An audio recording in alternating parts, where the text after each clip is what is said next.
Hello ji. Hello everyone, welcome back to my channel.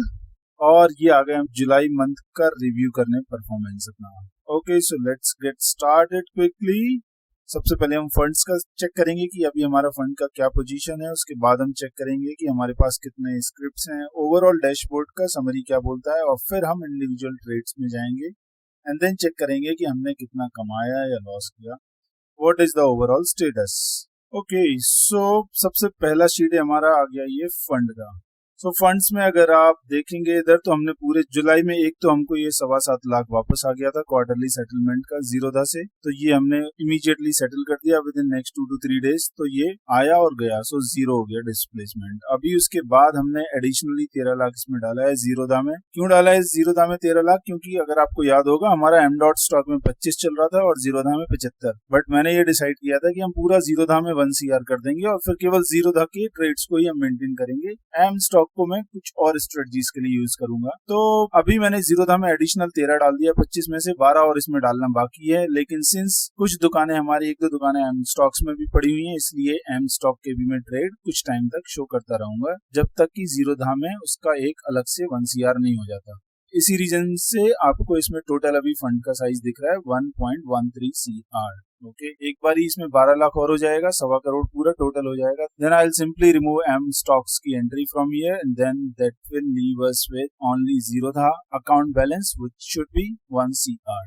Okay, so ये हमारा fund का status हो गया जी। और इसके बाद हम चलते हैं डैशबोर्ड में।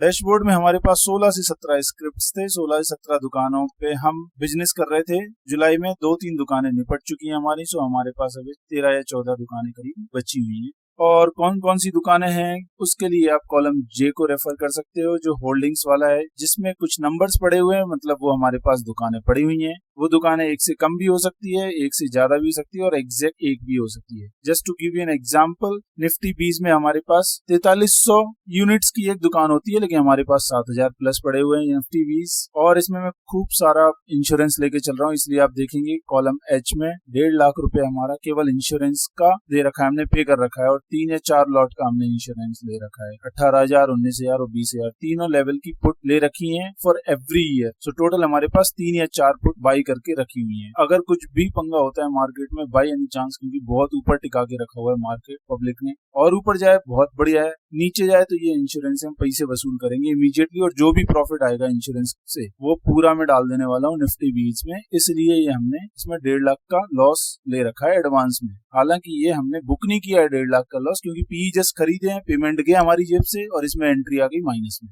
ओके, और अगर आप देखेंगे विप्रो में भी हमारे पास 1500 शेयर्स के लॉट साइज के अगेंस्ट हमारे पास 2300 हैं, तो इसमें भी 1.5 लॉट के आसपास है। बाकी किसी में पार्शियल है, लाइक वेदांता में 1550 का लॉट साइज है और हमारे पास पड़े हुए हैं 300। सो फॉर एग्जांपल अगर आप देखेंगे तो डिवीज लैब में भी हमारे पास ज्यादा है। एनीवेज अदानी पोर्ट्स में भी ज्यादा है हमारे पास। हाँ, हिंदुस्तान यूनिलीवर में 300 का लॉट साइज है, 44 शेयर पड़े हुए हैं हमारे पास। उसी में मैं खेलता रहता हूँ। कैसे खेलता हूँ? महीने भर तक मैं ज्यादा कुछ नहीं करता इसमें। अगर लास्ट के वीक में और जहाँ पे भी शेयर चल रहा है, अगर वो मेरे परचेज प्राइस से ज्यादा पे चल रहा है शेयर, तो मैं और बहुत सारा ऊपर जाके 500-600 रुपए, 1000 रुपए केवल प्रीमियम कलेक्ट करके एक बहुत दूर का सी बेच देता हूँ, जिसके चांसेस बहुत ही कम है। But usually I will do such kind of risky stuff only in the last week. So वो केवल लास्ट में बस पैसे पड़े रहते हैं, वो मार्जिन मतलब यूज नहीं होता है वो पैसा, तो फिर मैं उनको जस्ट बहुत दूर का सी या पी डाल के लास्ट में 500-600 पर लॉट वसूल करने का ट्राई करता हूँ। Otherwise there is no intention of selling the regular सीज अगेंस्ट पार्शियल होल्डिंग्स। सो ऐसे अगर आप देखेंगे तो जे कॉलम में जो जो नॉन जीरो वैल्यूज हैं, वो अभी हमारे पास दुकानें पड़ी हुई हैं। बैंक 20 में भी सेम स्ट्रेटजी में फॉलो कर रहा हूँ। उसमें भी मैंने ऑलमोस्ट 1 लॉट के बराबर मैंने उसमें होल्डिंग्स रखे हुए हैं अपने पास, 6.25 लाख रुपए के, और 1 सितंबर का भी हमने एक बाई करके रखा हुआ है इंश्योरेंस के हिसाब से बेसिकली, और वो है 45,000 का। सो अगर 45,000 के ऊपर जब तक भागे जा रहा है, हमको कोई टेंशन नहीं लेना है, लेकिन जैसे ही वो 45 के नीचे जाता है, हमको इंश्योरेंस पैसा देना शुरू कर देगा। उससे हम पैसा बुक करेंगे, प्रॉफिट बुक करेंगे, और उसके और यूनिट्स ले लेंगे प्रॉफिट वाले पार्ट के, और उसको पी को फिर शिफ्ट कर देंगे नीचे। तो ये हमारा निफ्टी और बैंक 20 में ये सेम स्ट्रेटजी चलने वाला है। इसके साथ अगर आप देखेंगे तो ये हमारा 24 लाख के करीब होल्डिंग्स, 23 लाख के पास होल्डिंग्स हमारा अभी इन दोनों बीच में है, और 15 लाख का होल्डिंग्स हमारे पास जो भारत बॉन्ड पड़े हुए हैं उनमें है। सो ये सब मिला के 37-38 के होल्डिंग्स हमारे पास केवल ये सेफ काइंड ऑफ एसेट्स में है, जिनमें से ये 15 का फिक्स्ड एसेट्स है, काइंड ऑफ डेट सिक्योरिटीज हैं, और जो ऊपर 22 हैं वो अलोंग विद इंश्योरेंस चल रहा है। सो ये 1 CR में से, या 1.13 CR to be precise only for this month, उसमें से ये हमारा 37 इसी में चला जाता है। 80 to 90 LE हमारा अवेलेबल मनी बचता है जो हम दुकानदारी के लिए यूज करते हैं अभी। और उसमें से भी अगर हमने देखा तो ये जो 78 का होल्डिंग्स बता रहा है उसमें से 38 निकाल दो, मतलब हमारे पास एक्चुअली 40 लाख की ही दुकानदारी की होल्डिंग्स है। इसी में हम पूरा खेल खेल रहे हैं अभी। ओके, जो ऑब्वियसली अभी हमारे एक्सरसाइज होने के बाद ये सिचुएशन है। इसके जब हमारे पास दुकानें पड़ी हुई थी उनको मिलाया तो ये 90-95 प्लस जा रहा था। अब ये 2-3 दुकानें छूट गई इसलिए 78 आ गया है, और उन 78 में भी इक्विटी नहीं है हमारे पास डायरेक्टली, जो दुकानदारी वाली है वो 40 लाख की है। So hope you guys got this point. So ये हो गया हमारा ओवरऑल समरी का स्टेटस इन डैशबोर्ड। अभी हम चलते हैं हमारी फेवरेट शीट डैशबोर्ड 2, जो हमारा रिजल्ट बताएगी जुलाई मंथ का। सो ये आ गए हम जी डैशबोर्ड 2 में, और डैशबोर्ड 2 में हम चलते हैं सबसे नीचे जो लास्ट मंथ है हमारा, दैट इज जुलाई मंथ। अब जुलाई मंथ में अगर आप चेक करेंगे तो हमारा जुलाई में टोटल जो हमने ट्रांजेक्शन कर लिए हैं वो कर लिए फिर से 56। हमारा स्टार्टिंग जब हम ये अकाउंट का मैनेजमेंट कर रहे थे तब आप लोगों को पता होगा जब कैपिटल बढ़ रहा था हमारा 10 लाख 20 लाख 50 60 70 तक जब तक जा रहा था, 30 से 32 34 मैक्स हमारे ऐसे करीब रहते हैं, मतलब 30 की रेंज में हमारे नंबर ऑफ ट्रांजेक्शंस रहते हैं। लेटली अभी हमने ऑब्जर्व किया है 3-4 महीने से 50 प्लस हो गए सडनली। मुझे रीजन नहीं समझ में नहीं आ रहा है क्यों हो गए, बट मुझे अभी लगता है ये कि सिंस थोड़ा सा अकाउंट साइज बढ़ गया है और मैं अभी भी एक या 1.5 लॉट में ही काम करता हूँ पर दुकान, इसलिए वो हमारे ट्रांजेक्शन ज्यादा ही होते जा रहे हैं। 50 प्लस का तो एक तरह से पैटर्न ही बन गया है। अगर इन फ्यूचर भगवान ने चाहो और अगर कैपिटल और बढ़ गई और मैं अगर नंबर ऑफ दुकान कम करके एक ही दुकान में 2-2 3-3 4-4 लॉट पे काम करूंगा अगर फ्यूचर में, तो मे बी ये नंबर ऑफ ट्रांजेक्शन कम हो जाएंगे और हमारा ब्रोकरेज भी कम हो जाएगा। अभी ये 56 हमने ट्रांजेक्शन कर लिए, पर ट्रेड 25 रुपए अगर मान के चलें, 20 रुपए जीरोधा का ब्रोकरेज प्लस 5-6 रुपए और टैक्स इसमें लग जाते हैं। 25 रुपए मान के चलें तो 1250-1300 रुपए हम केवल ब्रोकरेज या अदर चार्जेस में ही भर रहे हैं। So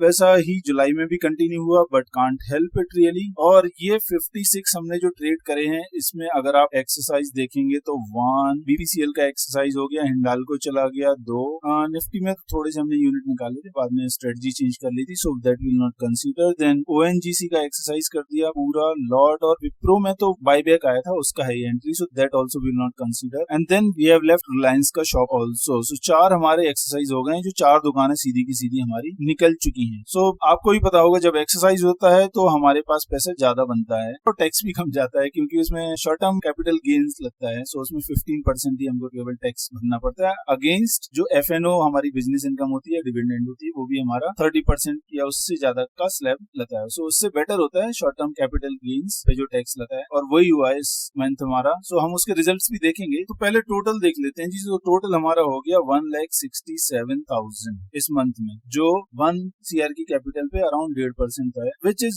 good. I am happy about it. और ऐसे हमको मौके मिलते रहते हैं, साल में 2-3 ऐसे मौके मिल ही जाते हैं, और this month was one of them. इसमें कॉलम ई में अगर आप देखेंगे तो ये FNO, इक्विटी और डिविडेंड तीनों टाइप के ही इसमें ट्रांजेक्शन है। हालांकि डिविडेंड इस मंथ में ज्यादा नहीं आया है, मुझे याद आ रहा है कि केवल एक इन्फी से आया था 5,000 रुपए के आसपास डिविडेंड। बाकी हमारा FNO और इक्विटी ही है। इक्विटी मतलब हमने जो एक्सरसाइज कर दी है, दुकानें छोड़ दी है, उनका है ये, और उनपे हमारा सबसे कम टैक्स लगता है। So that is always good. जिस मंथ में आपके ज्यादा से ज्यादा एक्सरसाइज होते हैं वो मंथ आपका सबसे प्रॉफिट वाला रहता है, क्योंकि आपको होल्डिंग से भी प्रॉफिट आता है, टैक्स भी कम लगता है, और हो सकता है कि FNO में लॉस हो तो जो 30% वाला है उसमें लॉस होता है आपको, विच इज वेरी गुड, और 15% वाला जो है उसमें आपको फायदा होता है, विच इज वेरी नाइस। सो इसके साथ हमारा 1.67 जो लैक्स हमारे पास आया है, उसमें अब हम एक बार टैक्स कैलकुलेट करते हैं, विच इज कॉलम F। और देखिए जी हमारा 1.67 लाख में टैक्स लगेगा केवल 24,000, जो 15% से भी कम आ रहा है हमारा, राइट। क्योंकि हमने FNO में किसी में लॉस भी किया होगा तो वो 30% वाले को नलीफाई कर देगा और इवन रिड्यूस कर देगा, और जो 15% वाला है वो उसको करेगा। सो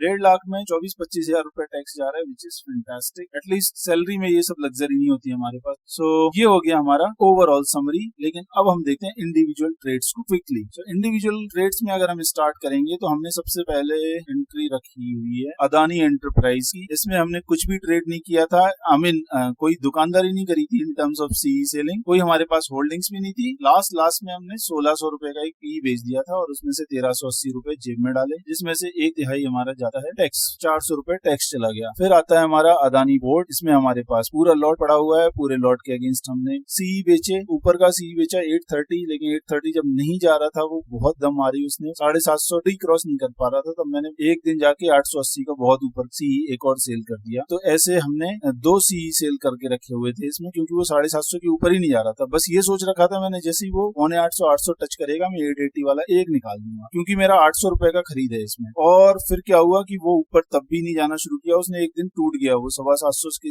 नीचे आ गया। तो मैंने सोचा कि फिर तो इसमें और लॉट लेने की गुंजाइश बन सकती है, तो मैं बहुत नीचे जाके 100-125 रुपए नीचे आके 610 का पी सेल कर दिया, 500 रुपए निकाल दिए उसमें से। बट ये तीनों के तीनों हमारे रेट ओटीएम एक्सपायर हो गए और ये पूरा पैसा हमारा जो कि हो गया 6700 रुपीज। ये हो गया हमारा अपोलो पोर्ट्स का। ये हमारे पास दुकान अभी भी पड़ी हुई है, हम इसमें मौका ढूंढ रहे हैं अगस्त का कोई अच्छा सा सी बेचने का। अपोलो में जी हमारे पास कुछ नहीं पड़ा हुआ है, 4300 का 800-900 रुपए अभी चल रहा है, 5-5.5 हजार रुपए। 4300 रुपए का पी बेचा था, 900 रुपए मैंने उसमें जेब में डाले। बजाज फाइनेंस में हमारे पास होल्डिंग्स थी, होल्डिंग्स के अगेंस्ट हमने बहुत ऊपर जाके सी सेल किया और उसमें भी वैसे ही किया जैसा हमने अदानी एंटरप्राइज में किया था। लेकिन उसमें क्या हो गया कि ये फाइनली हमारा 7-7.25 हजार का खरीद था, 8,000 का सी बेच रखा था मैंने, और फिर बाद में जाके 8600 का और ऊपर जाके सी बेच दिया था। लेकिन वो लास्ट में 8,000 को जैसी अप्रोच करने लग गया तो मैं इसमें से निकल गया, ये दुकान छोड़ दी मैंने। उसमें से वो दुकान मुझे 18,000 रुपए दे के गई है और बाकी के ये 4,000 हमने पहले से बना रखे थे सी से, सो ये 22,000 हमको ये दुकान दे के गई है। बैंक निफ्टी में पीसी का स्ट्रेंगल्ड सेल कर रखा था, जिसमें से हमको 1500 रुपए मिल गए हैं। बीपीसीएल में हमने दुकान छोड़ दी है, दुकान हमको दे के गई 43,000 रुपए, और सी क्योंकि ये 365 का था और 385 के आसपास हमने ये दुकान निकाली है, तो ये सी आईटीएम हो गया था और वो 13,500 रुपए लेके गया वो सी, उसमें नुकसान हो गया। लेकिन दुकान हमको 43,000 दे के गई। टोटल हमने इसमें से बनाया 31,000 rupees. Okay, next one is Divi's lab. Divi's lab में भी हमारे पास पूरी दुकान थी, अभी भी हमारे पास ये दुकान है। 3800 का सी बेचा था, ओटीएम एक्सपायर हो गया, 10,000 रुपए जेब में। दुकान अभी भी पड़ी हुई है हमारे पास। अगस्त का हमने सीवी में सेल करके नया प्रीमियम भी कलेक्ट कर लिया है। वो सब डिटेल्स आपको देखना हो जो अपकमिंग मंथ का है तो आप इसी शीट में देख सकते हो, वो मैं अभी डिस्कस नहीं करता हूँ क्योंकि हम जुलाई मंथ का रिव्यू कर रहे हैं।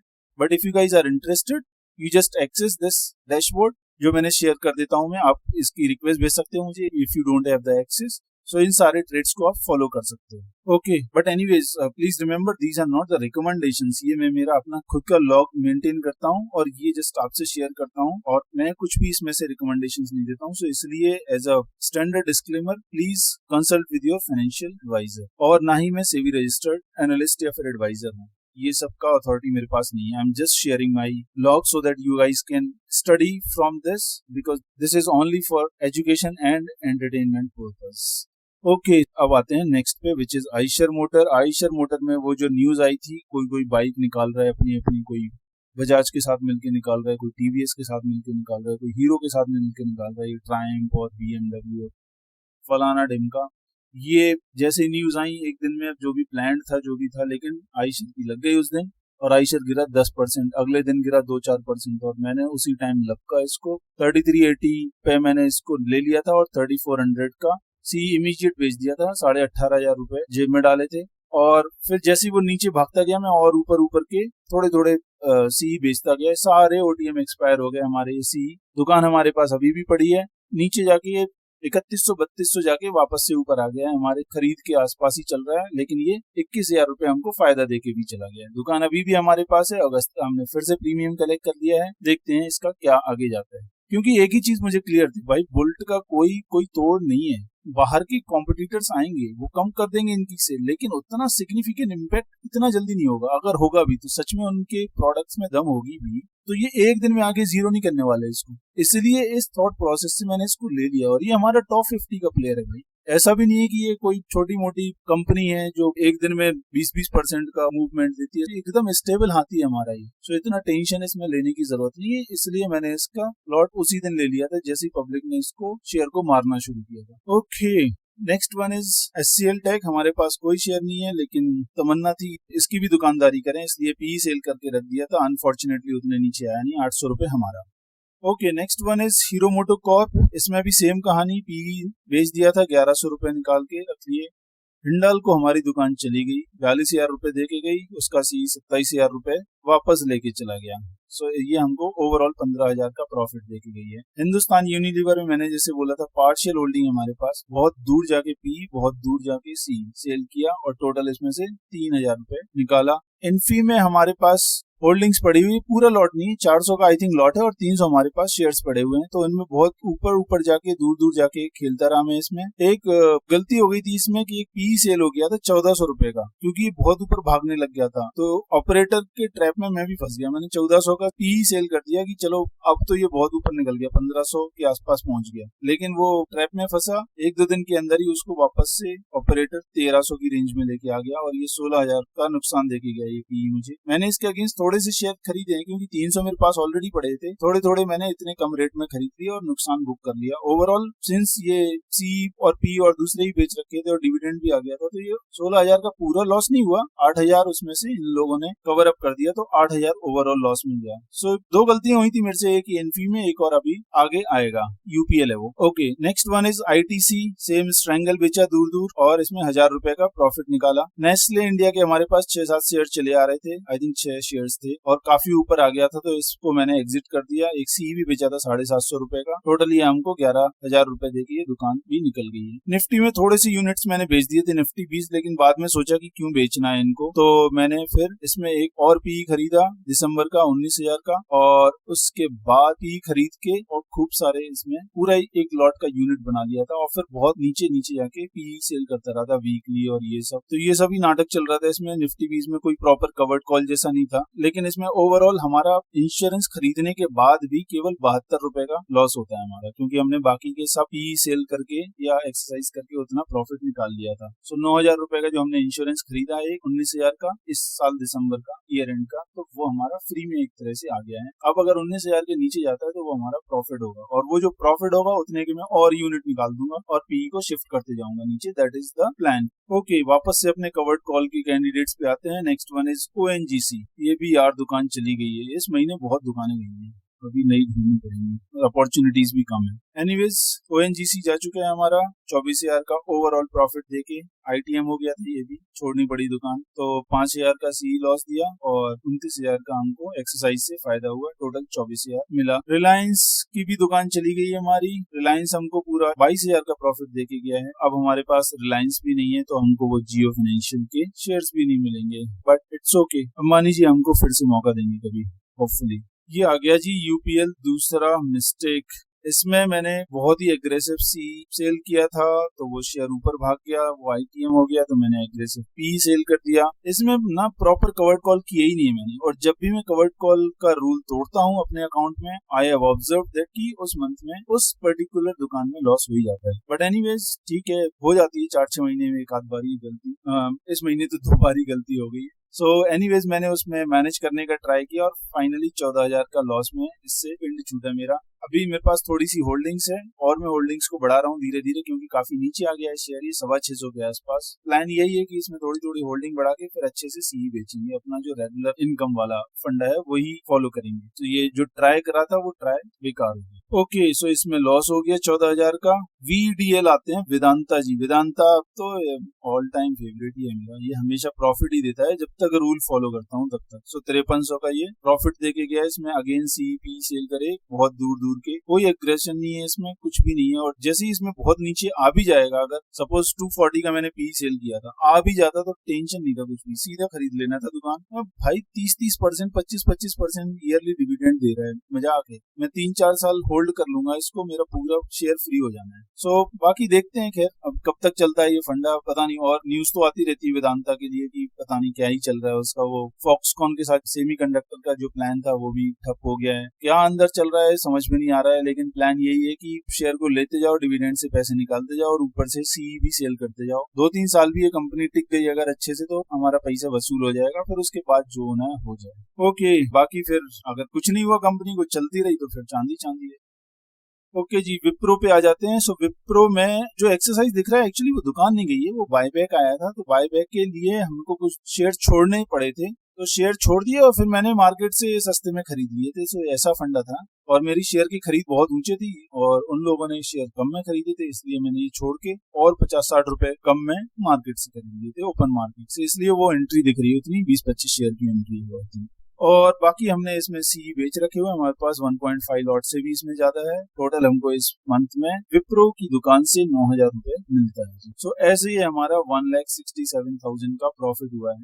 ये हो गए जी हमारे सारे शेयर का परफॉर्मेंस। अब इसमें हम देख लेते हैं एक बार टॉप पे चल के कि हमारा जो प्लान चल रहा है वो उसके अगेंस्ट में अभी हम कहाँ पर हैं। सो हमने 20 लाख का टारगेट सेट कर रखा था, अगर आपको याद हो तो, कि हम इस फाइनेंशियल ईयर में मतलब मार्च 2024 तक 20 लाख रुपए हमको कमाना है इस अकाउंट से। और इस महीने लास्ट मंथ में अगर आप देखेंगे तो लास्ट मंथ में 14 लाख, 14.25 लाख के आसपास था इसमें टोटल कैश फ्लो, जो टोटल अभी तक का प्रॉफिट हो चुका है। मतलब इस मंथ का भी अगर हमने मिला दिया तो close to little less than 16 lakh हो चुका है। अभी हमको 4 लाख चेंज अभी और इसमें कमाई करना है, और वो हमारा कब तक करना है, मार्च तक। तो मतलब मार्च तक हमको, पहली तो मेरी ये प्रायोरिटी रहेगी कि प्रॉफिट कितना भी कमाऊं मैं, बस पॉजिटिव में वो मंथ बंद होना चाहिए। बाकी हम 20 लाख हिट कर पाए नहीं कर पाए वो अलग बात है, लेकिन मेरा फुल ट्राई यही रहेगा कि हर मंथ में मैं पॉजिटिव पैसा निकालूं इसमें से। ये बस दुकानदारी चल रही है मेरी, और दुकान मेरी लॉस में नहीं आनी चाहिए। पहला वो हमारा टारगेट है। अगर वो भगवान ने इतनी कृपा करी तो फिर दूसरा टारगेट होगा कि 20 लाख को हिट करेंगे। ओके, जो अभी तक लग रहा है कि ठीक ठाक जाएगा, एक दो मिस्टेक हो रही है मेरे से, बट कॉन्फिडेंस भी आ रहा है मुझे साथ में। और इस महीने तो कॉन्फिडेंस थोड़ा सा और बूस्ट अप हो गया, क्योंकि कहाँ हम 80-90 हजार 1 लाख का प्रॉफिट करते थे हर महीने, इस महीने 1.5 लाख से भी ऊपर निकल गया है वो भगवान की कृपा से। So for which I am very happy. Okay, और हमारा टैक्स अभी तक हो गया है 3,30,000 इसमें से। सो वैसे हमारा जो टारगेट है वो प्री टैक्स है, लेकिन जस्ट टू अंडरस्टैंड कि हमारा 16 लाख का प्रॉफिट हो गया है, उसमें से 3 लाख यही निकल गया है, टैक्स ही निकल गया है, तो हमारे पास 13 लाख से भी कम बना है टैक्स फ्री इनकम। सो ये हो गया जी हमारा ओवरऑल परफॉर्मेंस का चेक। सो अभी तक तो हम ट्रैक पे हैं, बाकी देखते हैं कि भगवान की कैसी कृपा रहती है नेक्स्ट 7 मंथ्स के लिए। एक लास्ट चीज और दिखाना चाहता हूँ मैं, आप वापस से मैं अभी डैशबोर्ड शीट पे आ जाता हूँ। आप अगर देखेंगे कॉलम एच में वो है कि रेंटल एब्सोल्यूट का कॉलम है। इसका मतलब ये है कि अभी तक इन दुकानों से मैं इस अकाउंट में कितना कमा चुका हूँ फॉर ईच दुकान। और वो देखेंगे तो उसमें 3 अभी तक हमारा निफ्टी 20 केवल रेड में रहता था, और वो भी नोशनल लॉस है क्योंकि हमने वो इंश्योरेंस खरीद रखी, तो इसलिए उसमें तो नेगेटिव दिखाएगा, which I am also kind of okay with. But what I am not okay with are these 2 guys. One is Adani entertainment. इसमें मेरे से 1-2 महीने पहले मिस्टेक हुई थी, जब बहुत इसने मूवमेंट लंबा चौड़ा दिखाया था, तब मैं इसमें सीधा लॉस में आ गया। और इस मंथ यूपीएल का भी जितना हमारा कमाया हुआ था वो पूरा लॉस में जा चुका है, और ये भी रेड हो गया है। सो ये दो को हमको finally within this financial year only we need to make it green. देखते हैं कैसा होता है। बट कॉलम एच में कुछ भी नेगेटिव दिखता है, I don't really feel very good about it. So these are kind of mistakes, but I will do something about it. I don't have any intention to fight with the market, but मैं अपनी mistakes को सुधार के इनको green करने का intention रखता हूँ। सो देखते हैं। और जस्ट फनी है कि अदानी एंटरटेनमेंट में मुझे लॉस हो रहा है, लेकिन अदानी पोर्ट अगर आप देखेंगे 73,000 के प्रॉफिट ये दुकान मुझे अभी तक निकाल के दे चुकी है। सो भाई है, लेकिन ठीक है, कुछ नहीं कर सकते। एक अच्छा बच्चा निकल गया, एक थोड़ा सा बिगड़ रहा है, बट दैट इज ओके। और इसमें इंटरेस्टिंग अगर देखेंगे, एक जो हमने 1 लाख वाला क्लब देखा था, उसमें हमारे पास अभी और मेंबर्स आ चुके हैं। सो एक आईटीसी हमारा 1 लाख क्लब में है, हिंडाल्को हमारा एंट्री ले चुका है 1 लाख क्लब में, वेदांता भी हमको 1 लाख से ज्यादा प्रॉफिट दे चुका है, और जो अभी टॉपर है दैट इज ओएनजीसी 1,43,000 के प्रॉफिट में है ये दुकान अभी तक। सो 4 लोग हो चुके हैं जो इस क्लब में आ चुके हैं, और भी कैंडिडेट्स हैं, वो काफी स्पीड से इसकी तरफ बढ़ रहे हैं। जैसा मैंने एक तो बताया आपको, अदानी पोर्ट, सिप्ला भी पूरा फाइट कर रहा है। सो देखते हैं कि इस साल के एंड तक कितने हमारे पास 1 लाख के क्लब में आते हैं। सो ये था हमारा ओवरऑल इस मंथ का review. Hope you guys liked it. Thank you very much for listening and viewing my video. Thank you so much. I'll see you in the next month. Bye.